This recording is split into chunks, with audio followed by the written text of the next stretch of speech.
Members of the Fairfax County Police Helicopter Division combine compassion and understanding with their exceptional technical skills and training to provide the best care possible in urgent, often dire situations.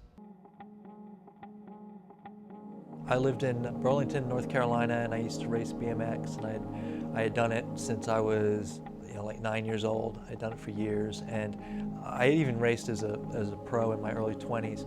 And I was at a point in my life where it was just a hobby, and I didn't take it too seriously. I just did it for fun. And I was at my home track, and I was on a section of the track I knew really well, and I just lost control. I remember being in the air thinking this is going to hurt as I was falling. And it's the second I hit the ground, I couldn't feel anything. And I tumbled, and I could kind of see my arms and legs flailing, but I couldn't feel them. And I came to a stop, and by the time I had come to a stop, I knew. I didn't know I was permanently paralyzed, but I knew that I had broken my, I thought I'd broken my back. I ended up breaking my neck. They called in a helicopter, and I got loaded on.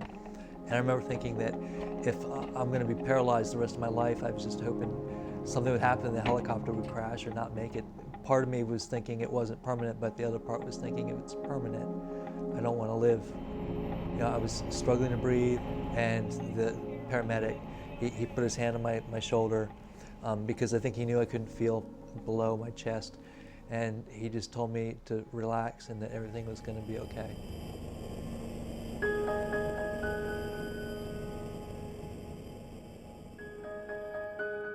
So Inova Fairfax Hospital is a level 1 trauma center. We're the only one in Northern Virginia. So really anyone within a 200-mile radius who sustains the significant type of injury automatically gets medevaced or ambulance right over to our center. I was only a quarter of a mile from the finish, and I was going down a hill at a pretty good clip, about 20 miles an hour, and was hit by a car. And the car came alongside me. I lost my balance and went down, hit the concrete at about 20 miles an hour, and the car stopped. I was lying there in the road and unable to get up. The fire and rescue people arrived. They took me off started to the Reston Hospital, and somebody said, no, let's take him to Fairfax. They have a trauma unit there. So I realized that I might have a little more serious accident than I realized. And as I lay there for 3 days before the operation, I had tubes in my throat and so forth, and quite uncomfortable. We probably see I believe it's between 27 and 2,800 patients a year that come through our doors as trauma. And after they leave the hospital, where do you go? There's really no roadmap for what a trauma survivor can do or not do. And the first thing that we do right off the bat is we offer what's called peer visiting. And trauma survivors who are much further along in their recovery and who have gone through that physical and emotional healing, and we train them and they become Inova hospital volunteers. So every week we're going through the hospital offering that service to all of the patients and families that would like it and could benefit from it. Because I keep getting dizzy. Is that normal? There wasn't a whole lot known about TBIs. When I first had my head injury, there was none of this peer visitation stuff, so that would have been just fabulous for me. I was on the highway. It was about noon the Friday before Christmas, and there was a small pickup truck stopped in the middle of the highway, LBJ Freeway to be exact, and for some reason I hit it. A couple of guys in the car behind me pulled me out. I had my uniform on. I was a flight attendant for American Airlines, and so they called American Airlines and said, we've found this flight attendant of y'all's, and she was just in a bad accident. She's unconscious. As it turned out, I damaged the optic nerve in my left eye, leaving this eye legally blind. So, I also fractured my skull. Oftentimes with brain injury, they'll call it like the invisible injury because you look pretty good. Yeah.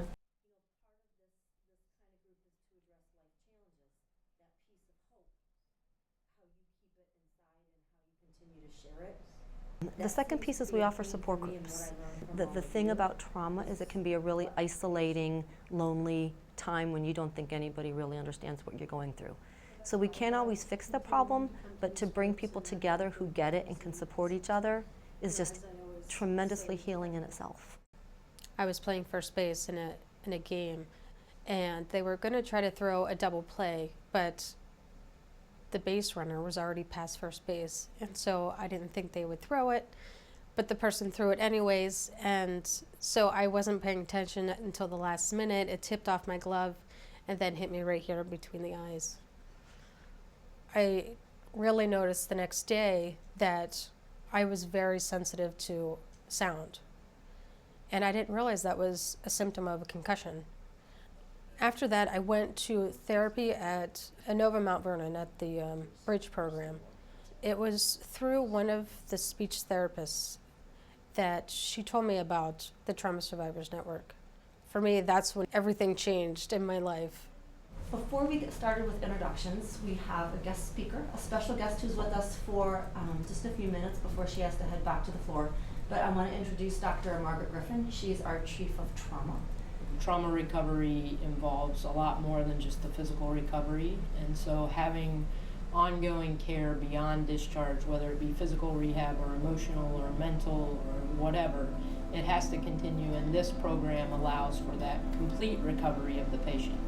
It's something we're always grateful for. And it means a lot. I mean, coming back and the EMS folks and the nurses and everybody love hearing people come back and see that they're doing very well, so yeah, it's nice. A mistake occurred. It's not the end of my life. So now it's been about 3.5 years since then. And I walk with a cool swag. But That's a good thing. it is. It definitely is. I went through a year of very severe depression after my accident, realizing this is the way my life is going to be. Is it perfect? No, I have a disability. But I choose to take the good choice instead of being negative. It happened about 3.5 years ago. I went rock climbing just like any other day. I had done this for 8 months, twice a week. And you're supposed to clip in with an auto belay system, so when you climb all the way up to the top, it lets you down slowly. That morning, I just forgot to connect the belay to my harness. So when I climbed all the way up, I saw the belay all the way up the wall. So I thought I was connected. So when I tapped and I said I was done, I fell straight 38 feet. I remember getting in the ambulance, and I remember them being frustrated because it was a cloudy day that they couldn't fly me out. The big thing for us is, what are the weather conditions going to be? If we can't get there safely and if we can't transport a patient to the hospital safely, then we shouldn't be flying to begin with. We have 2 helicopters. They're 2 Bell 429 helicopters. One is always available 24 hours a day, 7 days a week. The first thing that we do when we come in for our shift is we talk with the crew that's about to leave so that we know everything's okay with the aircraft and we're ready to go should a mission come in. Then we actually do our pre-flight of the aircraft, and what that involves is for the paramedics, that is a review of all of the medical equipment, make sure everything's where it's supposed to be, and then the pilot does a pre-flight of the aircraft itself. Okay, we are good back here. Every new shift that comes on every 12 hours goes through that same sequence. We have a special ringtone that indicates someone is calling about a mission. Our standard crew configuration is a crew of 3. So we have a pilot and we have 2 police officer paramedics on board. Once we get into the area, we'll locate the landing zone, and there's usually an engine company already there that's marked off the area. We really work together as a crew to ensure that the landing zones are safe, and all the personnel we work with on the ground also walk the landing zones for hazards, wires, loose debris. The medics with the fire department will give us a brief synopsis of what happened and what the status of the patient is, and then we'll incorporate how we should interact with patients.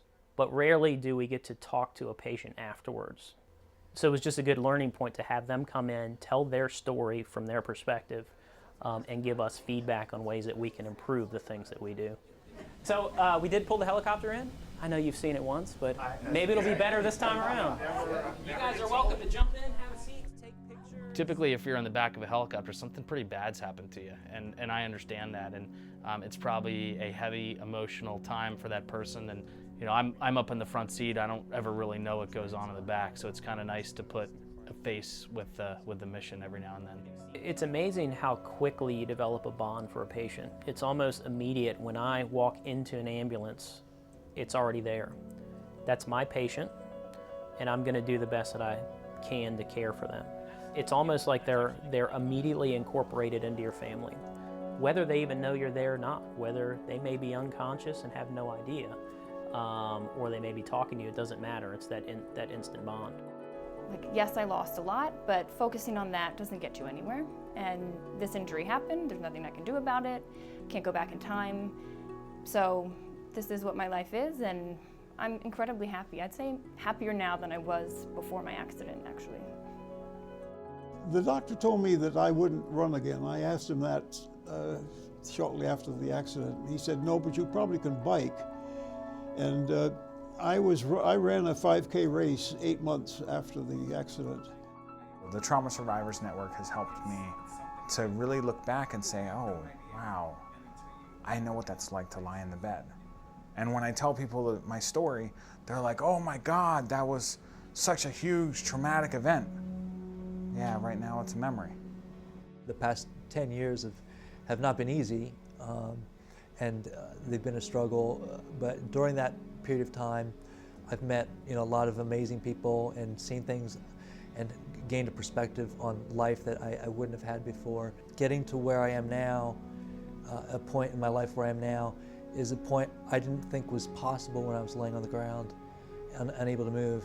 And when I think back of that medevac trip, and how I hoped that it would go down, I'm glad that it didn't. And when I think about that one paramedic telling me it was going to be okay, he was right, because everything's okay.